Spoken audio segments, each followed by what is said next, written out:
Hello everyone, so my name is Kuldeep Singh Rathore and I hope so कि आप सब जो अपनी प्रिपरेशन है बहुत ही अच्छे तरीके से कर रहे होंगे। थंबनेल जब आपने देखा होगा तो आपको समझ आ गया होगा कि वीडियो किस टॉपिक से रिलेटेड रहने वाली है। और मैं आपको प्रॉमिस कर रहा हूँ गाइज कि इस वीडियो को अगर आपने एंड तक देखा तो डेफिनेटली आपको बहुत कुछ सीखने को मिलेगा। एंड आप एक्चुअली में ये समझ पाएंगे कि जो भी लाइफ में कुछ करते हैं डेफिनेटली उनको बहुत सारा स्ट्रगल करना पड़ता है, बहुत सारे एफर्ट्स लगाने पड़ते हैं, तभी उनको कुछ ना कुछ अचीव होता है। गाइज यहाँ पे मैं बात करूँगा, कई सारे बच्चे ऐसे होते हैं जिनको ये लगता है कि सर मैं मेरे अंदर ये कमी है, मैंने पास्ट में ये किया है, या मैं बहुत वीक स्टूडेंट्स हूँ, क्या मैं कुछ अचीव कर पाऊँगा, क्या मेरा कुछ गोल जो है वो पूरा हो पाएगा। ये कई सारे बच्चों के माइंड में थॉट्स चलते हैं, वो सारे थॉट्स का सोल्यूशन आपको मिलेगा। एंड डेफिनेटली आप अगर किसी भी फेस में हो लाइफ में, किसी भी कंपटीशन या एग्जाम की तैयारी कर रहे हो, आपको डेफिनेटली इस वीडियो से हेल्प मिलने वाली है। सो गाइज मैं फर्स्ट क्लास से लेके जो 8th क्लास थी तब तक मैं गवर्नमेंट स्कूल में ही था, और 8th क्लास में तो मैंने बहुत ही ज़्यादा एक्स्ट्रा ऑर्डिनरी परफॉर्मेंस करी थी। अगर आप यहाँ पे देखेंगे तो ये ऑफिशियली मेरी मार्कशीट है, जिसमें मैथमेटिक्स में अगर आप मार्क्स देखेंगे, मैं इसमें मेरे मार्क्स जो थे 34 मार्क्स आए थे आउट ऑफ 100, और बाई ग्रेस में पास हुआ था। तो यहाँ से ये कैसे पॉसिबल हो गया कि सर आप मतलब 29 रैंक लेके आ पाए, IIT दिल्ली तक पहुँच पाए, ये कैसे पॉसिबल हो सकता है। डेफिनेटली इसके लिए इतने सारे एफर्ट्स होंगे एंड इतनी सारी मेहनत होगी जो आपको इस वीडियो में दिखेगी। गाइस देखो, जब मेरे साथ ये सब चीज़ हुई थी और मेरे मार्क्स जब कम आए थे तो मेरी लाइफ में मुझे कहीं ना कहीं एक धक्का लगा था कि मुझे लाइफ में कुछ बड़ा अचीव करना है, मुझे अपनी लाइफ में कुछ एफर्ट्स लगाने हैं जिससे मैं अपने पेरेंट्स को प्राउड फील कर पाऊँ और अपनी लाइफ में भी मैं कुछ बड़ा अचीव कर पाऊँ। ये मेरे दिमाग में ये बात आई थी। और गाइज़ ये जो बात है वो कई बच्चों के दिमाग में डेली स्ट्राइक करती है, जो अभी नहीं भी पढ़ रहे होंगे उनके दिमाग में भी स्ट्राइक करती है कि उनको कुछ करना चाहिए लेकिन वो एफर्ट डाल ही नहीं पाते हैं, या फिर उनको पता ही नहीं है कि एफर्ट कैसे डालने चाहिए। तो गाइज जैसे तैसे करके मैं 11th-12th तक पहुंचा। 12th में मुझे इतना प्रॉपर गाइडेंस नहीं था, जैसे अभी फिजिक्स वाला प्लेटफॉर्म है एंड गेट वाला प्लेटफॉर्म है, मल्टीपल आपको यहाँ पे गाइडेंस वीडियो देखने को मिलेगी, बहुत सारे अच्छे अच्छे टीचर्स आपको यहाँ पे पढ़ा रहे हैं जिससे आप अपनी लाइफ को सेटल कर सकते हो, और वो भी यही चाहते हैं डेफिनेटली कि आप कुछ बड़ा अचीव करो। बट हमारे जो टाइम थी उसमें इन चीज़ों की कमी थी। We are totally dependent on कि पेरेंट्स कुछ बताएं या फिर रिलेटिव्स कुछ बताएं या फ्रेंड्स से कोई इन्फॉर्मेशन पास हो या इधर उधर से अगर कोई छोटी मोटी इन्फॉर्मेशन पास ही, उसी पे हम जज करते थे। तो मेरी जो फाइनेंशियल कंडीशन थी, मैं डेफिनेटली अफोर्ड नहीं कर सकता था जो जेई और इन सब की प्रिपरेशन। तो मैंने डायरेक्ट एक इंजीनियरिंग कॉलेज, जो गवर्नमेंट इंजीनियरिंग कॉलेज होता है, उसमें एडमिशन लिया था स्टेट में। इंजीनियरिंग कॉलेज में आप में से कई सारे बच्चे अभी या तो स्टेट गवर्नमेंट कॉलेज में होंगे या प्राइवेट कॉलेज में पहुंच गए होंगे जेई में फेलियर होने की वजह से। सेम सिचुएशन मेरी थी। जब मैं इंजीनियरिंग कॉलेज में पहुंचा तो वहाँ पे ये था कि फैकल्टी की काफ़ी ज़्यादा शॉर्टेज थी, मतलब 2 और 3 फैकल्टीज़ और 3 से 4 गेस्ट फैकल्टी पूरा इंटायर मैकेनिकल डिपार्टमेंट को डील कर रहे हैं। तो आप सोचिए कि आपको किस लेवल का पढ़ाया जा रहा होगा, कई सारी चीज़ें मिसमैच होगी। ओके, मैं फर्स्ट ईयर में जैसे तैसे करके पहुंचा। फर्स्ट ईयर में मेरे जो मार्क्स आए थे वो काफ़ी कम मार्क्स आए थे क्योंकि मेरी इंग्लिश बहुत ही ज़्यादा वीक थी। लेकिन वो चीज़ मुझे नोटिस हुई, मैं वेकेशंस पे घर नहीं जाता था और जो अपनी वीकनेस होती थी उस पर वर्क करता था। मैंने पूरी वेकेशंस फर्स्ट ईयर के बाद में अपनी जो वीकनेस है उसको इम्प्रूव करने में ध्यान दिया कि कैसे मैं अपनी इंग्लिश राइटिंग सुधार सकता हूँ, क्योंकि मैं बचपन से हिंदी मीडियम स्कूल में था तो मुझे वो इम्प्रूव करना ही था। मैं आपको यहाँ पे बताना चाहूँगा कि गाइज़ जो मेरा कॉलेज था उसमें मैंने लेक्चर्स कभी इतने ज़्यादा अटेंड ही नहीं कर पाए क्योंकि प्रोवाइड ही नहीं होते थे। और उसके बाद क्या था कि मतलब रिजल्ट लेके आना है आपको अपने दम पर, ये वाली सिचुएशन थी। तो जितने भी ऑनलाइन रिसोर्सेज उस टाइम पे थे वो मैंने फॉलो करने का ट्राई किया था। उस टाइम पे आईआईटी के प्रोफेसर जो होते थे वो लेक्चर डाल दिया करते थे यूट्यूब वगैरह पे, वो मैं फॉलो किया था। और उन्हीं से गाइज मैं बता रहा हूँ कि जब मैं कॉलेज से पास आउट हुआ था तो मैं कॉलेज में फर्स्ट रैंकर गोल्ड मेडलिस्ट था।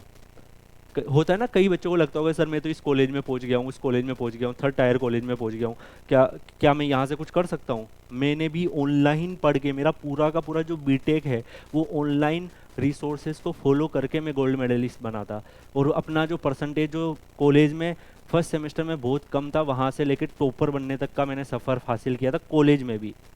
और मैंने जो अपनी इंग्लिश थी, अभी भी मैं ये नहीं बोलूँगा कि मेरी बहुत ज़्यादा अच्छी इंग्लिश होगी, लेकिन जो जितनी रिक्वायर्ड है उतना मैं समझ पाता हूँ, समझा पाता हूँ। सो दैट उन पे भी मैंने काफ़ी ज़्यादा वर्क किया।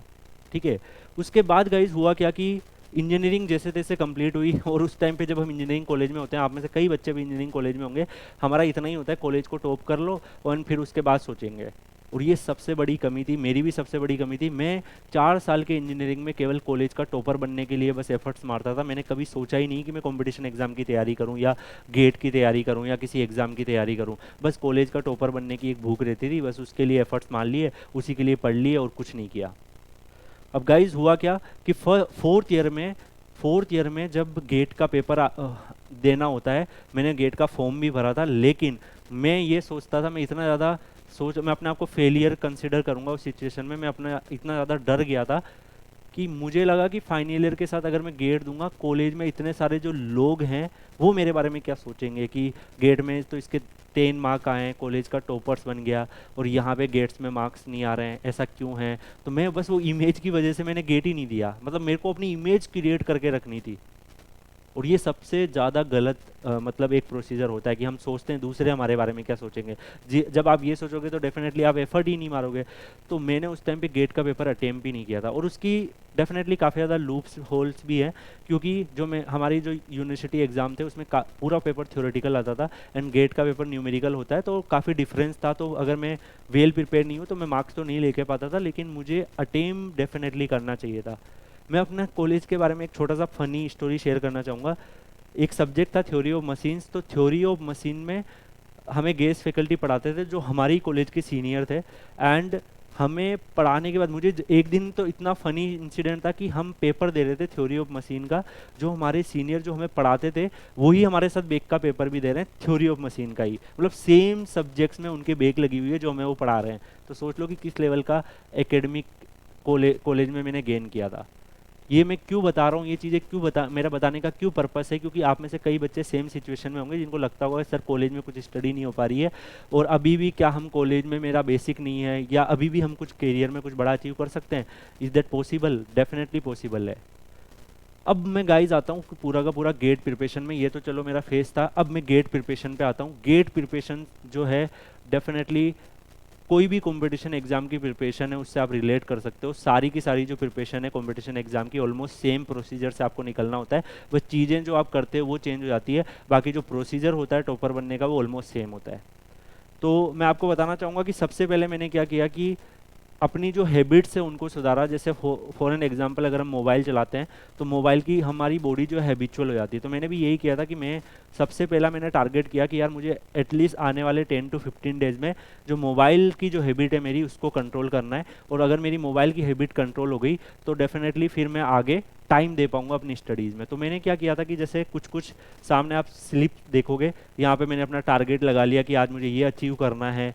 यहाँ पे मैंने पढ़ने का थोड़ा माहौल बनाया, ठीक है, तो ये कुछ किया। उसके बाद देखो यहाँ पे भी आप एक रूम देख पा रहे होंगे, तो यहाँ मोटिवेशनल मैंने कुछ चीज़ें लगा रखी थी। अपने रूम को पूरा एक अच्छा सिस्टमेटिकली मैंने अरेंज कर रखा था कि जिससे अगर मैं दिन में उन चीज़ों को देखूं तो मुझे एक मोटिवेशन आए कि यार ये करना था मुझे और मैं कर नहीं रहा हूँ। क्योंकि दिन में एक बार भी नज़र पड़ेगी तो आपको फील होगा कि यार मेरा एम तो ये है, मैं तो गेट में टॉपर बनना चाहता हूँ, यार मेरा तो आईआईटी जेईई में टॉपर, मेरे को तो आईआईटी दिल्ली पहुँचना है।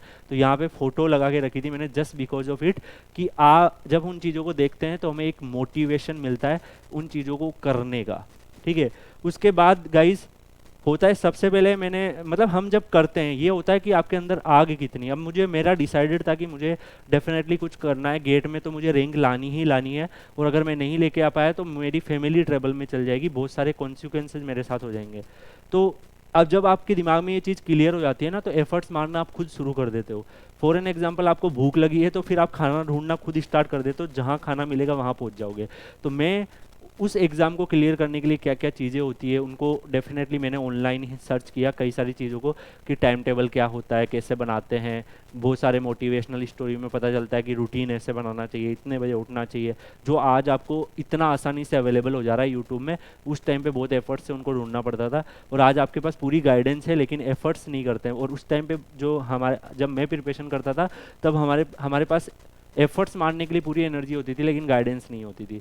तो ये चीज़ मैंने टाइम टेबल बनाई, अपना रूटीन बनाया कि मुझे क्या करना चाहिए, कैसे रिवीजन करना चाहिए, क्या मेरा प्रोसीजर होना चाहिए। आप देख पा रहे होंगे ये मेहनत करनी पड़ती है, ये सबको करनी पड़ती है, ये ऐसा नहीं है कि स्पेशली आप लोग कर रहे हैं। ये मेहनत मैंने भी की है, जो इस प्लेटफॉर्म पे आपको टीचर पढ़ा रहे हैं सब ने वो मेहनत करी है, सब उस फेज से निकले हैं, तभी वो इतने केपेबल हो पाए कि आप लोगों को गाइड कर पा रहे हैं या किसी ना किसी एग्ज़ाम को क्लियर किए हैं। तो ये मेरे टाइम टेबल देखोगे, उठने का टाइम यहाँ पे आपको 5 बजे 4 बजे के आसपास दिखेगा। पूरा क्या क्या मुझे डे रखना है, कैसे रूटीन रखना है, एक वीक में मुझे क्या करना है, डेली मेरा क्या टारगेट होना चाहिए, कौन कौन से सब्जेक्ट को कैसे पढ़ना है। तो मैंने ऐसा एक परफेक्टली रूटीन बनाया। अब गाइज होता क्या है कि हम रूटीन बनाते हैं, आप में से कई बच्चे बनाते हैं, मैंने भी बनाया है, टाइम टेबल हम कई बार बनाते हैं, लेकिन होता है कि हम टाइम टेबल बनाते हैं, जोश में रहते हैं, 4 दिन उसको फॉलो करते हैं, फिर 2-3 चीज़ें उसमें मिसमैच होती है, फिर वो टाइम टेबल चिपका ही रह जाता है, फिर हम उसको फॉलो नहीं कर पाते हैं। ये ऑनेस्टली सबके साथ होता है, मेरे साथ भी हुआ था। मैंने क्या किया गाइस कि इस सिचुएशन से बचने के लिए, जब हम देखो, जब हमें क्लियर, हमारा गोल क्लियर है ना, तो फिर हम एफर्ट्स, हम अपना तरीका बदल देंगे उसको अचीव करने का। ठीक है, जब हमें लगता है कि इससे रिजल्ट नहीं आ रहा है तो हम एफर्ट्स बदल देंगे, उसमें रुकेंगे नहीं हम। तो यही है कि मेरे को जब इससे रिजल्ट नहीं मिला था तो मैं रुका नहीं, मैंने ये सोचा कि यार इसको चेंज करो, एफर्ट्स को चेंज करो, जो प्रोसीजर है उसको चेंज करो। तो उसके लिए फिर मैं क्या करता था, मैंने एक अलग वे बनाया, एक डायरी बनाई, और उस डायरी में मैं नोट करता था कि मैं आज कितने बजे पढ़ने बैठा हूँ, मतलब 10 बजे पढ़ने बैठा हूँ, 11 बजे उठ गया हूँ, तो मैं वो टाइम लिखता था कि 10 से 11 बजे पढ़ाऊँ, 1 घंटे पढ़ाऊँ, कौन सा टॉपिक पढ़ाऊँ। ऐसे मैं पूरे डे को रिकॉर्ड करता था और लास्ट में एंड ऑफ द डे देखता था कि कितना पढ़ाऊँ, क्योंकि वो तो हमें पता है कि हम कितना कर रहे हैं, जो बीत चुका है वो तो हमें पता है, तो उसको तो हम नोट कर सकते हैं। जो आने वाला है वो फ्यूचर है, तो उसमें कर पाएंगे नहीं कर पाएंगे ये थोड़ा कंट्रोल हमारे अंदर नहीं रहता है। ठीक है, हम इसी वजह से मैंने क्या किया कि वो नोट करता था। तो स्टार्टिंग में से 3 घंटे आ रहा है पढ़ने का रूटीन, 4 घंटे आ रहा है, फिर 5 घंटे आ रहा है, 6 घंटे आ रहा है, 7 घंटे आ रहा है, धीरे धीरे वो इंक्रीमेंट होता है। मैं बता रहा हूँ ऑनेस्टली, मेरा जो फर्स्ट डे था उस दिन मैं 15 मिनट पढ़ा था टोटल, अगले दिन 30 मिनट, अगले दिन कुछ नहीं, उसके अगले दिन 45 मिनट, उसके अगले दिन 1 घंटा, उसके अगले दिन 45 मिनट, ऐसे। लेकिन मैं बता रहा हूँ 23 24 डेज तक मैं रेगुलरली उस रूटीन को फॉलो करते करते 5 to 6 आवर्स पे आ गया था। आफ्टर 2 से 3 मंथ मैं 10 से 12 घंटे तक पहुंच गया था। 10 से 12 घंटे सफिशिएंट टाइम होता है, इवन अगर आप आईएएस की प्रिपरेशन भी करते हो, 12 घंटे कंसिस्टेंसी के साथ अगर आप जा रहे हो एंड तक, स्टार्टिंग से एंड तक, तो डेफिनेटली आप क्लियर कर लोगे। तो ये चीज़ मैंने धीरे धीरे हैबिट डेवलप करी। बीच बार कई बार होता था, मन करता था मूवी देख लेता हूँ, कई बार मन करता था कि वेब सीरीज़ देख लेता हूँ, कई बार मन करता है कि ये गेम खेल लेता हूँ, लेकिन वहाँ पे सेल्फ कंट्रोल आएगा जब आप उसको डायरी में नोट करेंगे। तो वो प्रोसीजर मैंने फॉलो किया। देखो, अगर आपको क्लियर है कि आपको गोल को अचीव करना है तो आप एफर्ट्स मारने के डिफरेंट तरीके हो सकते हैं। मैंने ऐसा किया, आप अपना डिफरेंट तरीका यूज कर सकते हैं। गाइज होता क्या है कि अब हम एक्सक्यूज़ बहुत बनाते हैं, जब भी प्रिपरेशन करेंगे बहुत एक्सक्यूज़ बनाएंगे। मेरे टाइम में क्या हुआ था कि मैं फॉलो करता था जो चीज़ें मुझे गाइडेंस मिलती थी, जैसे मुझे तैयारी करना है, जो मेरे टीचर्स मुझे बोल देते थे कि ये करना है इस एग्ज़ाम को क्लियर करने के लिए, सारे के सारे एफर्ट्स में लगाता था।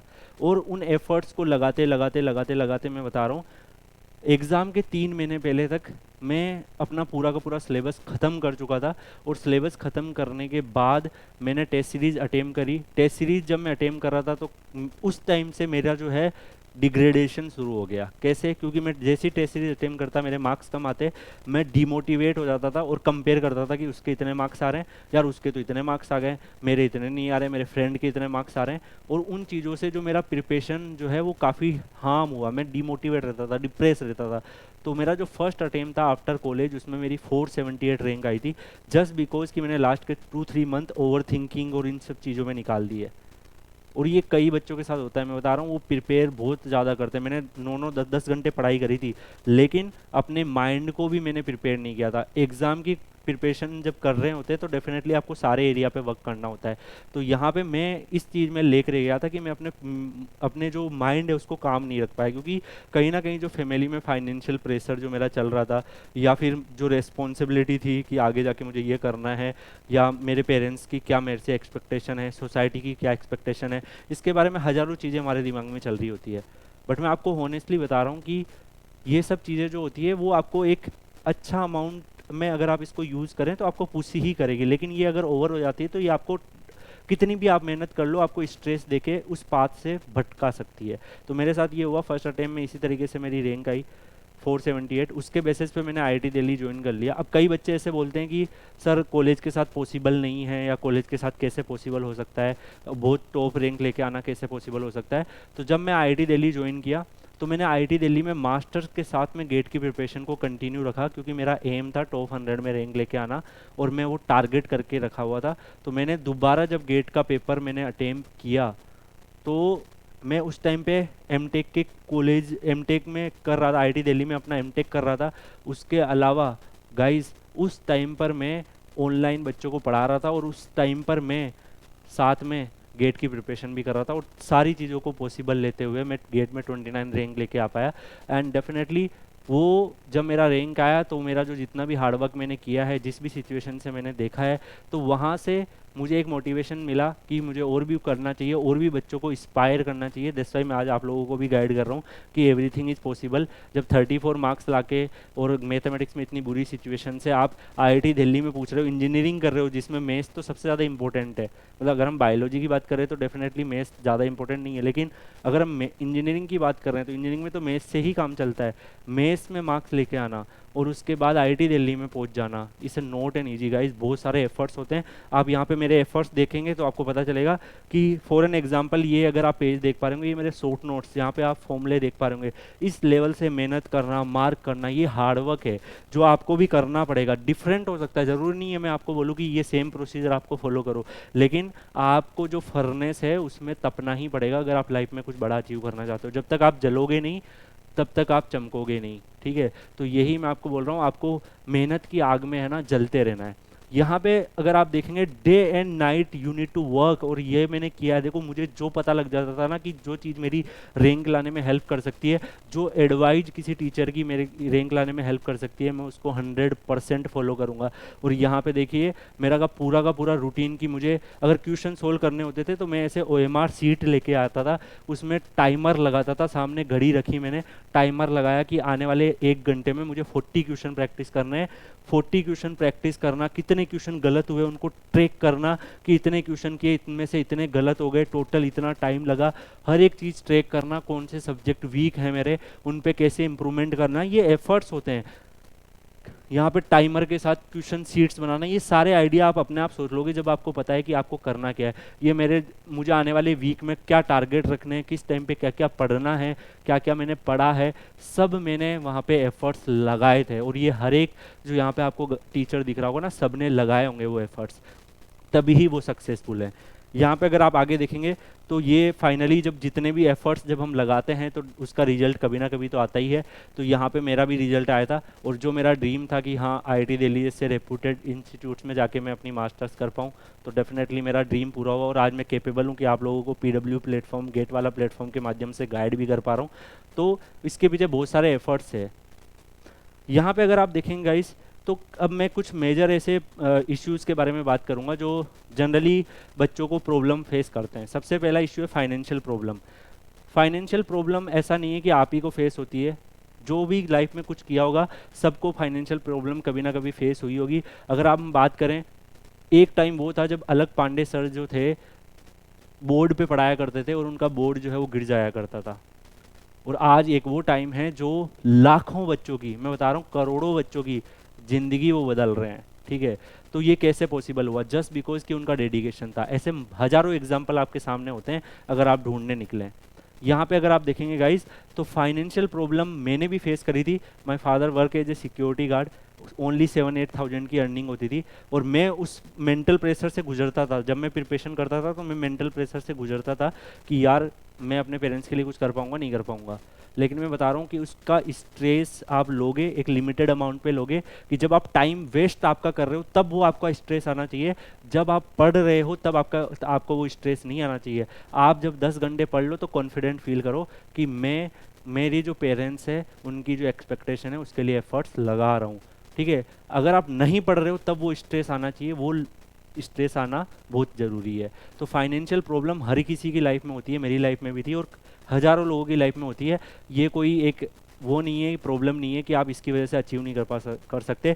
फाइनेंशियल प्रॉब्लम के लिए सबसे बड़ा सॉल्यूशन स्टूडेंट्स के लिए गेट वाला प्लेटफॉर्म लेके आया, फिजिक्स वाला प्लेटफॉर्म लेके आया, जिसके माध्यम से हज़ारों बच्चे जो अफोर्ड नहीं कर सकते उनको एक क्वालिटी एजुकेशन मिल रही है। आप फाइनेंशियल प्रॉब्लम का बहाना तो बना ही नहीं सकते, आपको यूट्यूब पे इतने सारे सोर्स मिल रहे हैं। हमारे टाइम में तो वो भी नहीं हुआ करता था, हमें सेल्फ करना पड़ता था सब कुछ, ठीक है।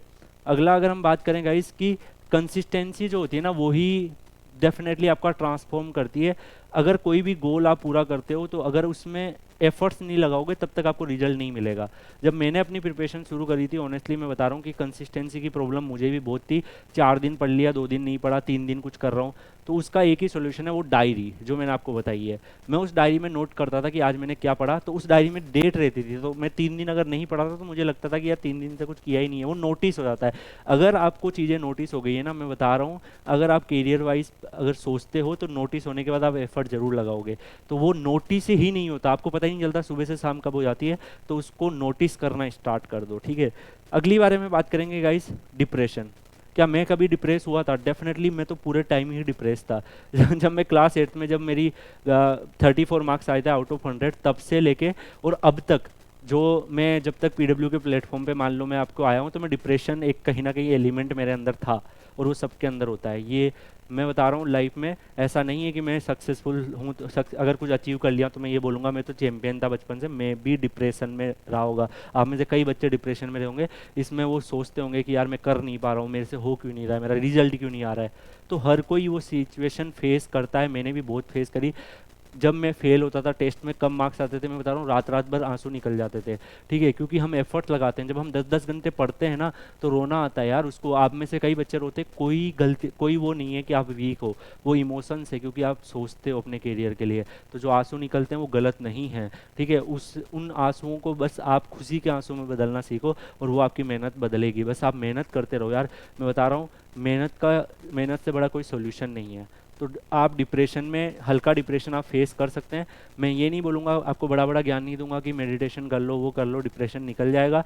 डिप्रेशन होता है, जेन्यूनली सबको होता है, और उसका सॉल्यूशन यही है, डिप्रेशन को मिटाने का सॉल्यूशन यही है कि जो आप डेली सोचते हो उसको कंप्लीट करो, डिप्रेस कभी नहीं होंगे। जब आप सोचते हो कि 10 घंटे पढ़ना है, आप पढ़ते हो 6 घंटे हो, तभी आपका डिप्रेशन बनेगा। जो आप टारगेट सोचते हो कि मुझे आज इतना टारगेट करना है, उसको कर लोगे तो डेफिनेटली डिप्रेस कभी भी नहीं होंगे, ठीक है। तो मैंने भी कई बार डिप्रेशन हुआ, कई बार हम सोसाइटी के प्रेशर रहते हैं, मैं बता रहा हूँ, कई बार मेरे पास भी ऐसा होता था कि लोग क्वेश्चनिंग करने लग जाते हैं कि यार तूने क्या किया, तेरा क्या चल रहा है, क्या तू अभी तक सक्सेस नहीं हुआ, इंजीनियरिंग कर ली अभी भी ड्रॉप ले रहा है, 3 साल से तैयारी कर रहा है, वो कर रहा है, ये कर रहा है। हजारों गेट तो ऐसे होता ही नहीं, गेट से तो वैकेंसी नहीं आती है, गेट से तो ये हो गया, गेट से तो ये हो गया, पीएसयू प्राइवेटाइजेशन हो रहा है। हजारों बातें आपको सुनने को मिलेगी जब आप प्रिपेयर करोगे किसी भी एग्जाम को, बट आपके अंदर वो मेच्योरिटी होनी चाहिए कि मुझे एक सीट से मतलब है और उस सीट को मैं पाके ही रहूँगा। और अगर आपके अंदर वो मेच्योरिटी हुई तो डेफिनेटली गाइज आप अचीव करोगे। मैंने भी वो सारी सिचुएशन फेस करी होगी,